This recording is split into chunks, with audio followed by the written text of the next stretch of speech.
In the bustling town of Orop, a place where churches stood on every street corner and loudspeakers filled the night, a new message had begun to rise, one people whispered about but never questioned.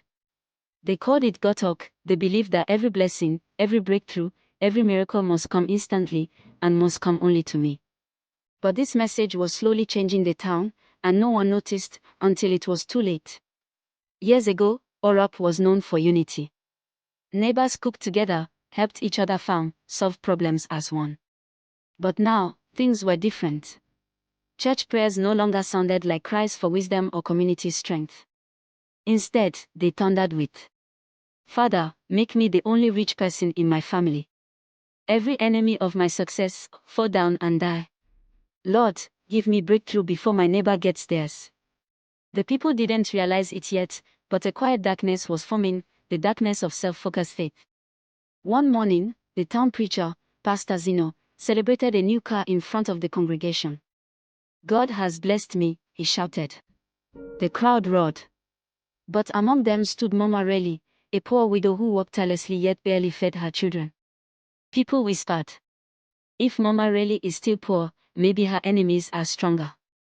Maybe she's not close enough to God." In Orop, wealth became equal to holiness, and poverty became a spiritual flaw.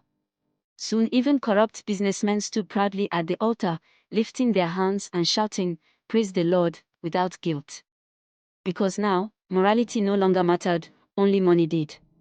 As Gotok spread, neighbors became strangers.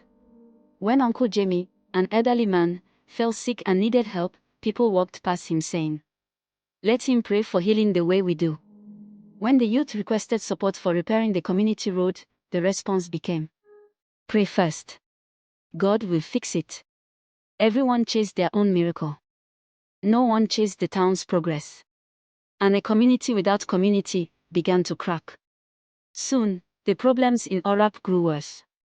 No water. No electricity. No security. No jobs. But instead of questioning leaders, the townspeople gathered in churches and cried, "Every spirit blocking our progress, die. Every witch attacking us, burn."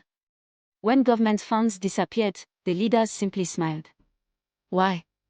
Because the people blamed witches, not corruption. Prayer had become an escape from responsibility. A new generation grew up believing success required no hard work, no learning, no planning, just divine shortcuts. Skilled artisans stopped improving their craft because they waited for a miracle promotion.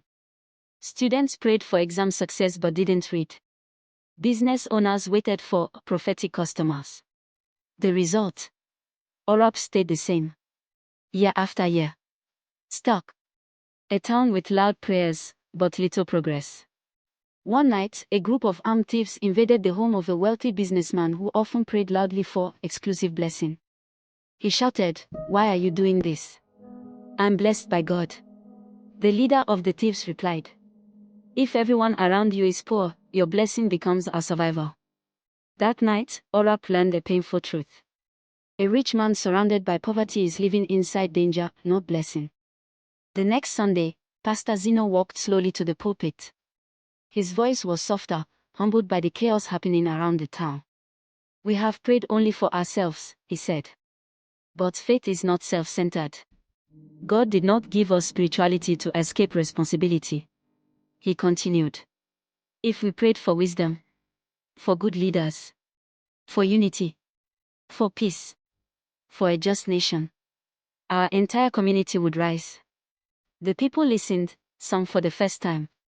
Gotok changed Orop once, but now the people began to understand. A society cannot flourish when one person prospers and others suffer. Collective well-being protects individual blessings. Faith should build morals, justice, community, accountability, compassion. When religion focuses only on money and personal breakthroughs, society pays the price.